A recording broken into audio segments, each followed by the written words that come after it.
All right, everybody. Marcus Hain back here. The course is Poker Strategy, how I make $5,000 plus per month playing cash games. So without further ado, let's go ahead and get started. This is section 4, which is all about playing hands and knowing how to play your hands. Lesson 1 is going to be talking about how you guys should be playing your hands before the flop. So just to give you guys an overview and to go over all the things that we've already discussed previous to this section, play with the position strategies that I shared with you earlier on, and keep in mind that you can play certain hands in certain positions that you might not be able to play in other positions. So just keep following the starting hand charts that I suggested and that I gave you guys. This is going to ensure your best chance of being successful before the flop. So my tip number 1 for playing before the flop is not to limp in or call for the minimum ever, especially when you're playing like the lower tables like 1-2 or even up to like 2-5 tables, stuff like that, 1-3 no limit, these types of tables. There is no necessity for you to limp in or call for the minimum. You should always be either looking to pump up the pot or dump your cards, and I like to call the pump or dump.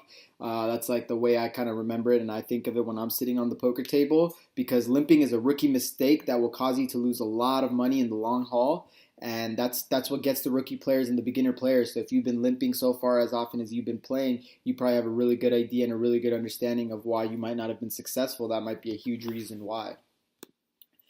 Tip number 2 that I have for you guys is raise more if there are some limpers before you. So if people are calling for $2 and you raise the pot up to $8, it's not going to do much good because for them it's only $6 more to call. But let's say you have 3 people ahead of you that call, that's $6 in total, plus the original 8 that you would have initially raised. Now when you raise it to $14, they've got to think about it because now the raise is 7 times the initial money that they put in. So you should really be raising your big blind each time someone limps before you, as I mentioned to you guys earlier. And your value is going to be much higher when you have limpers before you, since you can win a lot more money because they're increasing the pot size dramatically, so your pot equity is a lot higher in these situations.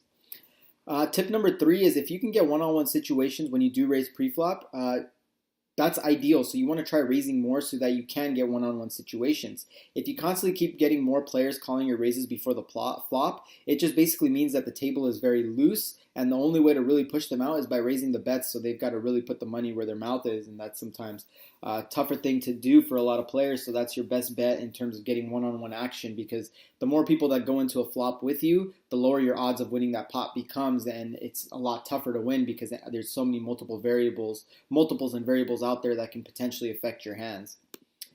Tip number 4 for you guys is the only time when you should loosen your starting hand requirements is when you're playing on a table that isn't a full table or has 9 players. So if you're playing on a table with like 5 or 6 players or whatever the case is, then you can kind of loosen your starting hand requirements. Otherwise, you're going to be losing way too much money with blinds.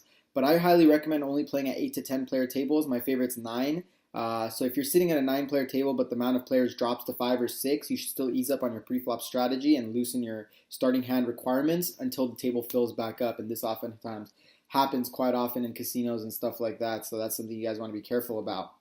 And finally, play more hands, because you're going to end up losing too much to the blinds if you're at a table with 5 or 6 players, whatever the case is. So a lot of people complain that, hey, when the game dropped down to 5 or 6 players, I didn't get to play a hand in 30 hands, and I ended up losing like $50 in blinds. Well, the reasoning for that is because you've got to loosen your hand strategies, and you've got to find a way to at least steal some small blinds and big blinds as you can, steal some pots here and there so that you're not losing all your money to just the blinds, because the blinds can have a huge effect on you and the rate can really kill you.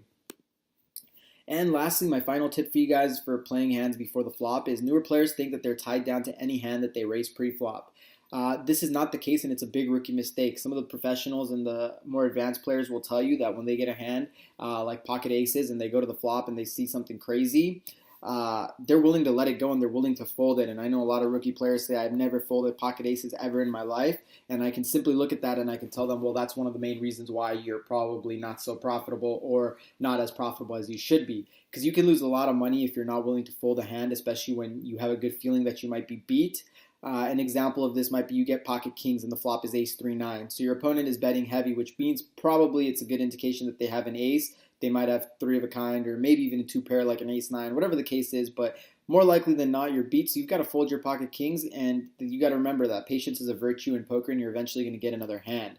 And you just can't get greedy, and that's something that a lot of newer players have a tough time doing. But if you can kind of get out of your mind and really have the patience to throw away good hands when they aren't the winner, you're going to be extremely successful playing poker. That's it for this section. I'll catch you guys in the next one.